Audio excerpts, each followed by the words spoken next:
વડોદરામાં ઘરનું ઘર મેળવવા લોકોની લાંબી લાઈનો લાગી છે। કોટક મહિન્દ્રા બેંકની તમામ બ્રાન્ચો પર લાઈનો લાગી છે। સુભાનપુરામાં કોટક મહિન્દ્રા બેંકની બહાર લાંબી લાઈનો જોવા મળી છે। વુડા દ્વારા 5.50 લાખમાં 2 BHK ઘરની જાહેરાત અપાઈ છે, ત્યારે 20 જાન્યુઆરી સુધી તેના ફોર્મ મળવાના છે। બેંકમાં ફોર્મની અછતના કારણે લોકો ધક્કા ખાઈ રહ્યા છે।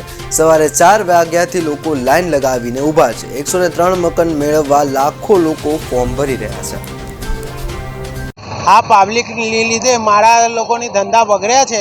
એના માટે કઈ રસ્તા સરકાર કરે છે જે એમને બધાને લાઈનમાં લગાવે છે?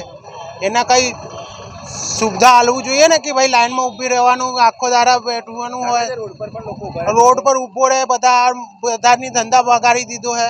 2 દાડા 3 દાડા સેવી થાય છે। હવે લોકો ધંધા કરીને ખવાતા હોય, કમાતા ખાતા હોય, એમને બી બગડી ગઈ ને આખો દાડો। તો અમે 2 વખત તો આવીને ધક્કા ખાઈ ગયો હતો। શુક્રવારે એમને કીધું ભાઈ સિક્યુરિટીએ કે શનિવારે આવશે ફોર્મ અને સોમવાર મળશે। આજે સોમવારે આવીને ધક્કો ખાઈ ગયો। સોમવારે આવીને બહાર નોટિસ મારી હતી કે 7 તારીખ મળશે, એટલે આજે તો આજે અત્યારે સવારના વહેલા 6:30 વાગે આવ્યા છે, ત્યારે લાઈનમાં ઊભા જ રહ્યા છે ક્યારે નહીં।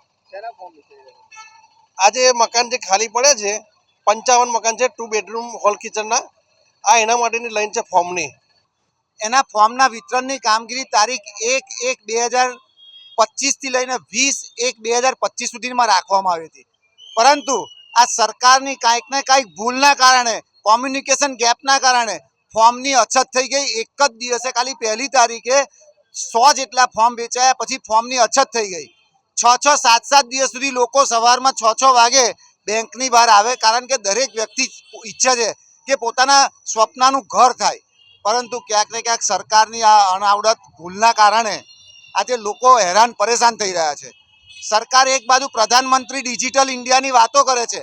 અરે ડિજિટલ ઇન્ડિયા જો તમે ખરેખર આ ફોર્મ ઓનલાઈન કરી દીધા હોત તો આ દરેક લોકો કોઈ જગ્યા પરથી ફોર્મ કઢાવી લે અને એ ફોર્મ ભરી શકે, પરંતુ આ પ્રાઇવેટ બેંકોને આપી 2 રૂપિયાના ફોર્મના 100 રૂપિયા ઉઘરાવી અને જે ઉઘાડી લૂંટ કરવામાં આવી રહ્યા છે,